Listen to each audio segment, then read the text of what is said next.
I've been thinking more and more about this idea of comfort zones today.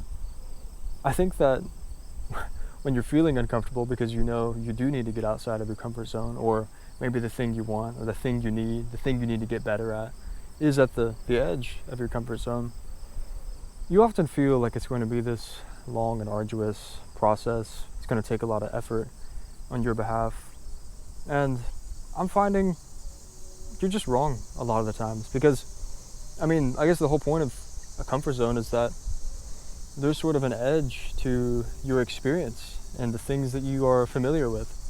And beyond that edge, beyond that, well, we might have a little bit of thunder coming our way. Beyond that edge, beyond that threshold of your experience, I guess you don't know what's out there. You don't know just quite what things might be like. And so really, you have an idea about how things are going to be, but until you've experienced it, until you've gotten out there, you don't really know.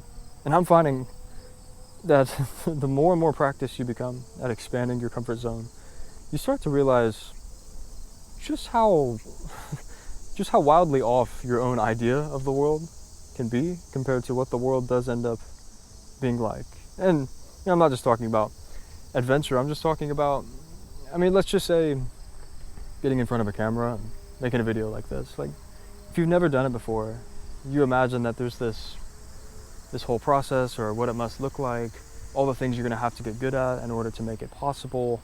You imagine, there's just so many things you're worried about. And then you get out here and you start doing it, and in so many ways, your idea was just an idea. And when you're met with actual experience, I think it's not that you were wrong, it's that you really couldn't be that right, because it's just an idea compared to the real world. And so I think as I expand my comfort zone more lately, little bit by little bit, I think I'm getting used to, and I'm getting more excited to just live in the real world.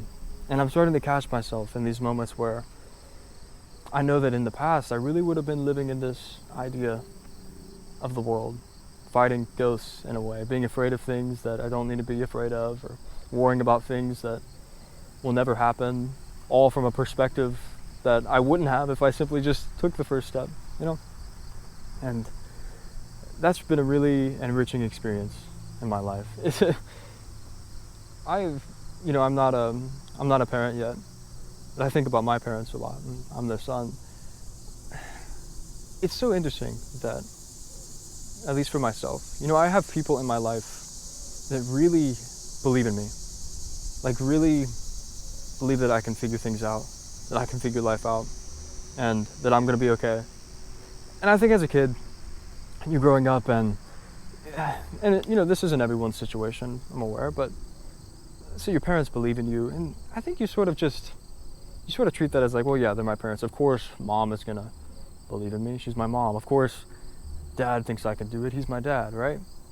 But I think you get a little bit older, and you start to understand really what that means for another person, or what it might be like to really believe in your child, to really think they can do it. And I think something that's just now striking me is the number of times that I've simply been wrong about myself, the number of times that I didn't think that I could do something, or I thought something would be too scary, or I'd never be able to get through it. And here I am today, on the other side of it. And to think that I have done things, I'm on the other side of things today that I really thought were not possible. And I was just wrong. And many of those things are things for which other people in my life, my parents, believed in me for and in. And that's just pretty incredible. It's made me want to be a person that believes in myself a little bit more. And I think growing up, that whole idea of believing in yourself, I think I put it in a box of like, okay, yeah, of course, believe in yourself, believe it's possible, you can make it happen. If I'm not going to say I didn't understand the power in believing in yourself, but I think when I was younger, I tended to think of it as like just like positive self-talk in your head. And I'm realizing today, believing in yourself is maybe less about just positive self-talk in your head as a matter of perspective, and It's more about don't trust so heavily in your own idea of who you are.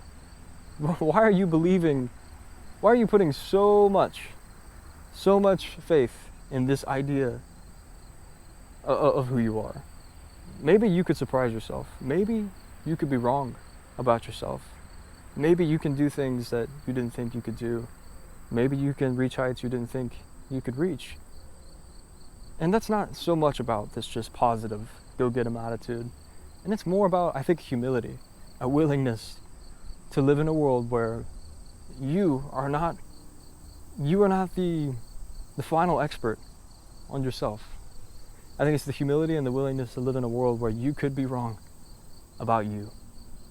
And the older I get, the more thankful I am that I do live in a world where I can be wrong about me.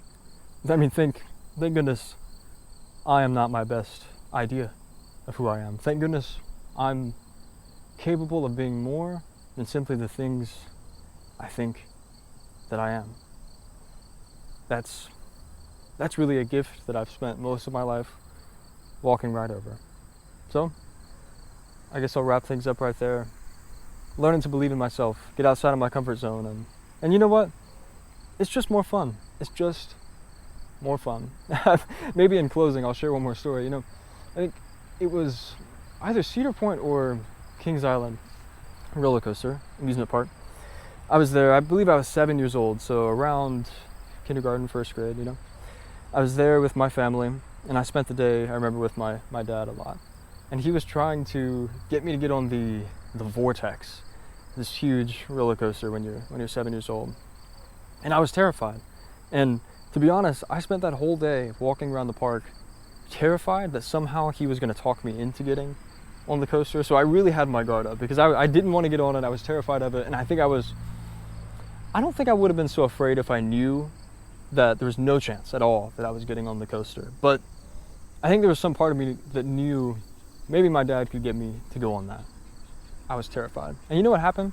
I spent all day, and you're in an amusement park, you spend all day walking around the park and you look up and you can see all of the roller coasters. So I could see the symbol of my fear just staring me down all day as we went from coaster to coaster, smaller ones, avoiding the big dragon for myself.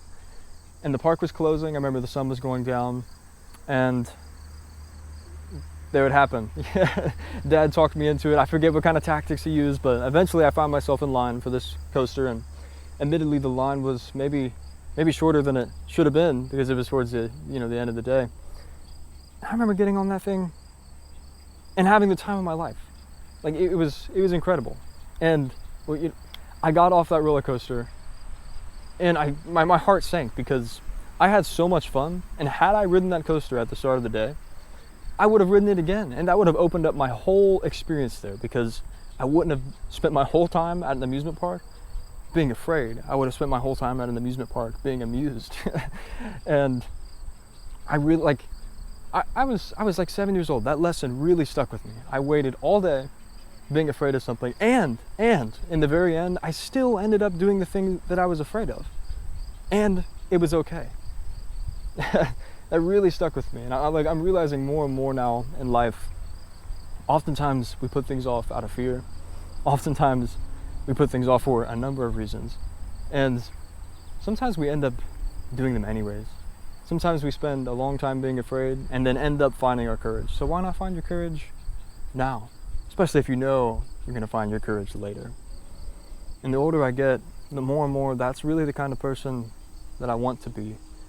I want to be the kind of person that finds courage today and doesn't wait, because you can't spend your whole life on the sidelines, You can't spend your whole life just about to start the game of life. You can't spend your whole life waiting for the music to start playing so you can start dancing. There's no rehearsal. This is it. The music is already playing. This is the dance. This is life. This isn't the opportunity of your life. This is the opportunity that is your life. And that's incredible. And I'm 25, and I look back already at the years that I've spent waiting for life to begin. Not knowing the true gift that I had already being right here. So that's it for the day. I appreciate you listening, and I'll catch you around.